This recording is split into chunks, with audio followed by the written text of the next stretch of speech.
Hey everybody, this is Dream, and we have a massive 12-game slate here on FanDuel. Starts at 7 o'clock Eastern today, which is the 30th.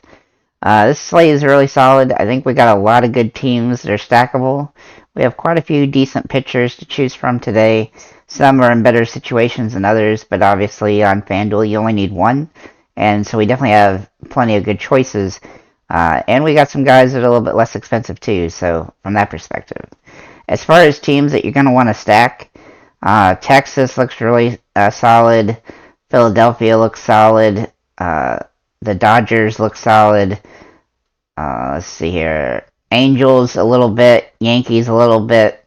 And then Toronto. Those are my top stacks. I know there's quite a few there, but there's just a lot of good teams to choose from today. Keep in mind, when it comes to pitching especially, make sure that you check about an hour before the lineups lock in, that the pitcher doesn't have any of these pitchers don't have any, limits due to, being late in the year, and guys are not going to go as long necessarily at this point.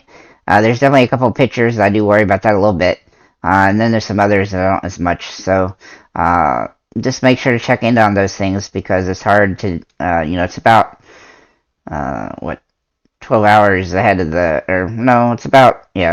it's quite a while till the slate, so you're gonna have to take that into consideration. Once you get close to the slate, then we're gonna know more information about if guys are gonna sit, because a lot of the teams, there's only a handful of teams left that still haven't, they're either potentially qualified or haven't been eliminated yet for the playoffs. So with that said, let's go ahead and get into it. We've got a lot of good options at pitcher. The top guy is obviously Jacob deGrom against Atlanta. Now, obviously, pitching against Atlanta is not very ideal, but he is pretty confident that he's going to be, he's going to go as deep as he can in this game. And in 2 games against Atlanta this season, he's had 42 and 53 fantasy points. Now, I don't love using guys against Atlanta, but deGrom's been extremely good lately, and I think he's only had one bad game, and that was against Oakland his last start. But if you look at most of his starts here, he's been really good. Again, I don't love using anybody against Atlanta, but he's definitely a good option on this particular slate. Sandy Alcantara is another guy that I think is in a good spot here. Him and Corbin Burnes both have a really high upside in their matchups, but they're in this particular game. But they are both been kind of inconsistent lately. And so you do have to, consider that here. There's definitely some other options that are more, that are better just based on the consistency situation. But overall, the upsides are pretty high on both of them, but they both have a little bit of a low downside as well. Like if they don't have a good game, then they could be in the single digits. So just keep that in mind if you choose to roster Corbin Burnes or Sandy Alcantara. You can make good arguments for both in this particular situation. Corbin Burnes has pitched against Miami once this season and scored 43 fantasy points. The next guy I'm going to talk about is Yu Darvish. Now, Darvish has been extremely consistent lately. In the last 19 starts, he's had 0 games under 30 fantasy points. In 17 of the 19 games, he's had a quality start bonus, and he's had 6 straight wins. And if you look at his stats here, he's just having good game after good game after good game, even against good teams. And this is actually a pretty good matchup for him against the White Sox. Obviously, they're a decent team, but he's been pitching extremely well. And so I expect him to have a really solid game here against the White Sox. He's one of my favorite plays, quite frankly, just because of how good he's been lately. And I like consistency, so he's somebody that's been extremely consistent. Then we're going to look at, Alex Manoah for Toronto against Boston. Now, he's got some upside because he's getting enough strikeouts and he's getting deep in the games enough where he's getting lots of quality starts. As you can see, he's not very ideal on DraftKings because, well, they don't get quality start bonus or win bonuses over there. Well, they do get win bonuses, but not quality start bonuses. And the strikeouts really help him over here on FanDuel, and he doesn't give up a ton of earned runs, so it just really boosts him up. At any rate, he's had some really solid stats here on FanDuel, and against Boston in 3 games, 46, 37, and 52 fantasy points. So he's been really good against Boston. I still think that some of the Boston pitchers or players are playing really well, but he is somebody to consider at the position of pitcher on this particular slate. Joe Ryan from Minnesota, he's also a guy that's been pitching pretty well lately. But in 3 games against Detroit this season, he's had 58, 41, and 45 fantasy points. And other than that, he's been a little bit inconsistent. I mean, he's been bad against really good teams. And I wouldn't call Detroit a good team, so he has a real opportunity to have a big game here. But he's a little bit less safe than some of the other options simply because he's been kind of all over the place from a scoring perspective. And then finally, a really nice, cheaper option here is going to be Merrill Kelly. Him and Joe Ryan both are a little nicely less expensive over here on FanDuel. And Merrill Kelly, now, he doesn't have quite as much upside as some of the other options. But in this particular matchup, he kind of does. In 5 games against San Francisco this season, he's got 43, 46, 55, 37, and 35. And he's been pretty decent most of the season, but he does have a tendency to have games where he doesn't have as many strikeouts, and sometimes he has like 4 or 5 earned runs and stuff. He's not as safe from that perspective. His ERA is the lowest of all the options that I've given you here, and he's got the worst SIERA of all the options that I've given you here. But he is still in a pretty good spot. He doesn't get the quality starts all the time. Of course, he's had a string of some good ones there. But he should get the innings, and against San Francisco, like I said, he's just been utterly dominant, and so he's got to be considered here simply because of that. And he's got high upside here. So with that said, that's what I got at the pitching perspective. Most of the pitchers below him in price, there's just not much to really work with, especially because they're going up against good teams, a lot of them. All right, so let's go ahead and get into the batters. Now, I want to mention here that on DraftKings, they are going to include this Washington-Philadelphia game, and this is not included over on FanDuel. Washington and Philadelphia are playing 2 games throughout the day, and so on DraftKings, that particular game is going to be on the slate, but on FanDuel, the second game is not going to be.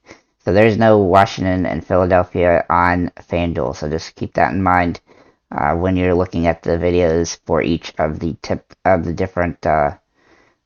different slates, because the Washington-Philadelphia game will not come into play here on FanDuel.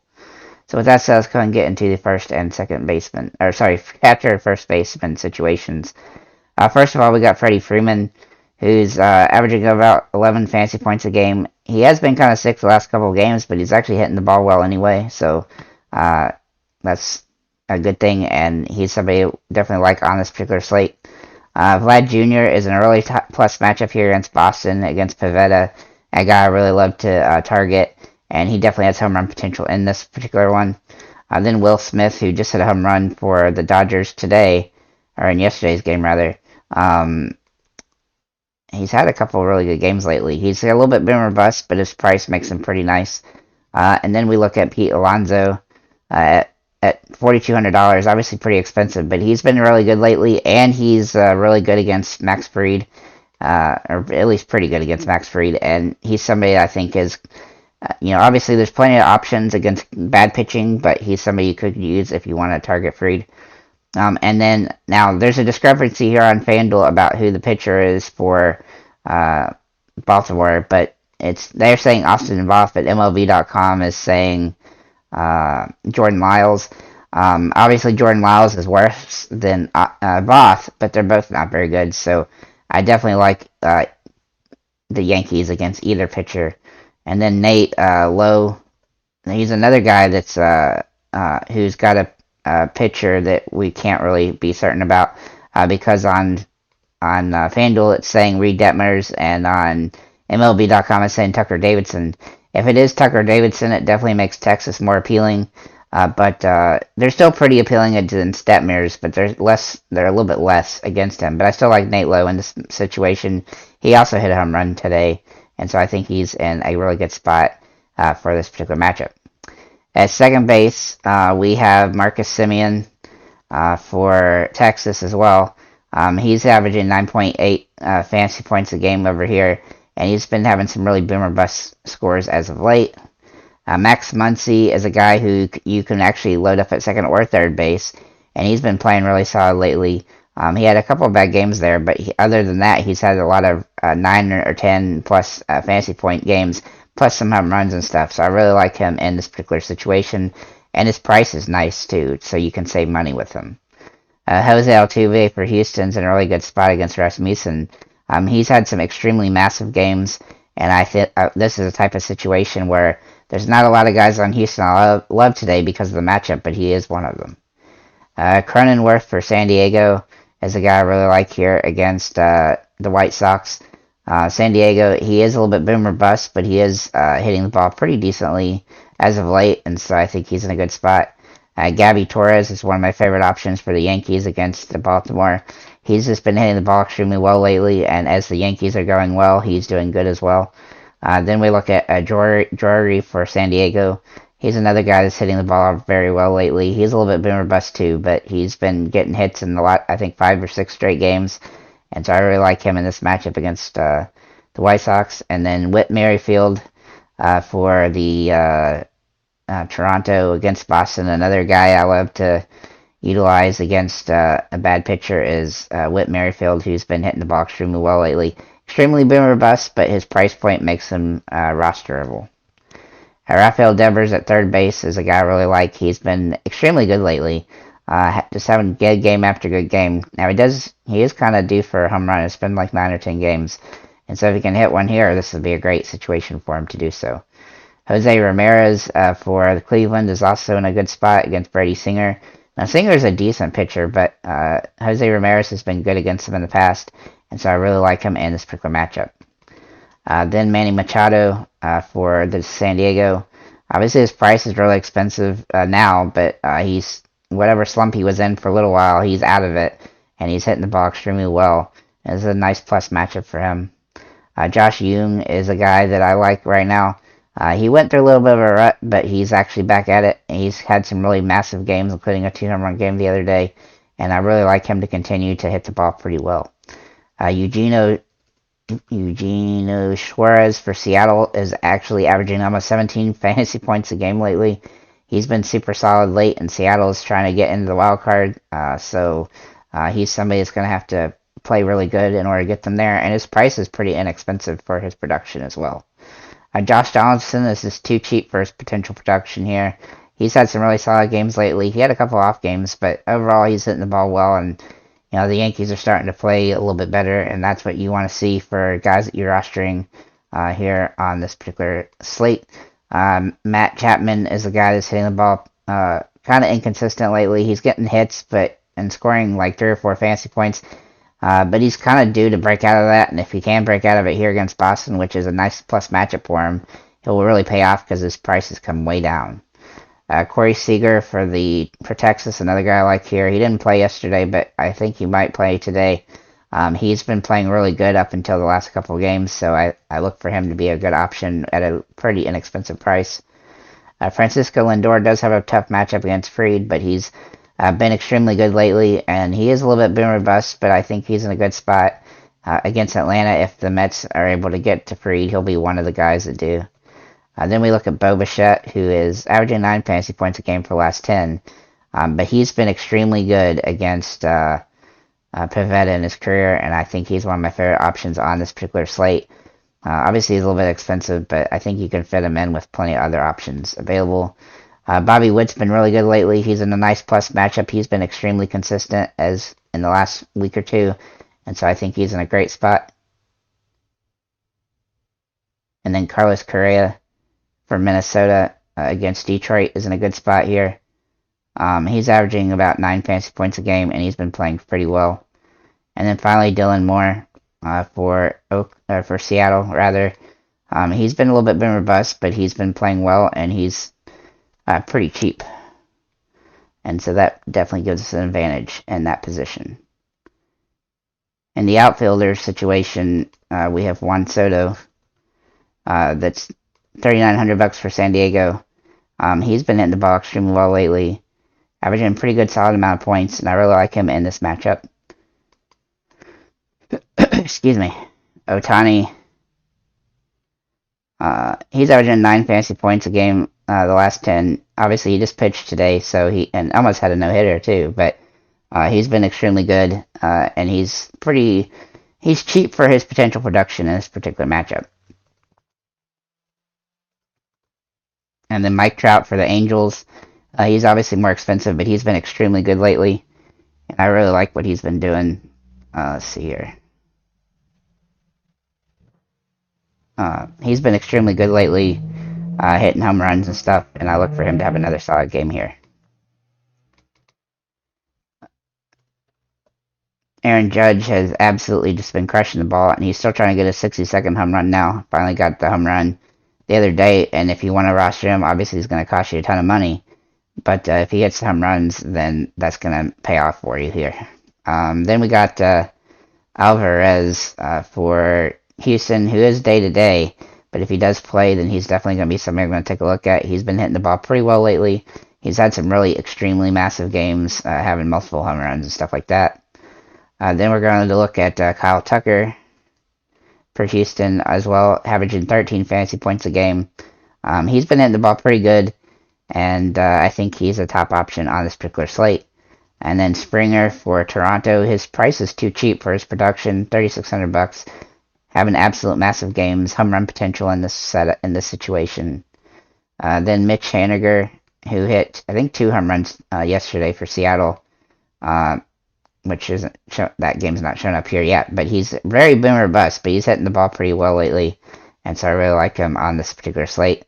Then Taylor Ward, he's been really consistent as we've gone the last few weeks, and so I really like him in this matchup, and he's not too expensive. Arizona, for Tampa Bay. He's been hitting the ball pretty well, but he's been boomer bust, and so you have to be a little bit careful with him, but he is a home run potential on this particular matchup. Gallo for the Dodgers have suddenly decided to hit the ball well. He's still a boomer bust, but he's been getting hits and stuff, which is surprising. He's averaging almost 10 fantasy points a game last 10, and he's almost minimum priced. And then 2 more guys, Stanton for the Yankees. He's extremely good against Jordan Lyles in his career, and I really like him in this situation, even though he's extremely boomer bust. Not too expensive either. And then finally, Toscar Hernandez, who is probably one of my favorite plays on the slate. He's been extremely good lately, and he's going up against Pivetta, against another pitcher, obviously, that I love to target. So, with that said, it is a very big slate. There's a lot of good options available. We're going to have to see how the teams decide to put up their lineups, because a lot of teams are calling people up from the minors to check them out, and especially teams that are out of the playoffs, and some of the teams are trying to rest guys for the playoffs. So there's a lot of that kind of stuff going on, so we're just going to have to wait for the lineups to come out to be for certain on certain guys.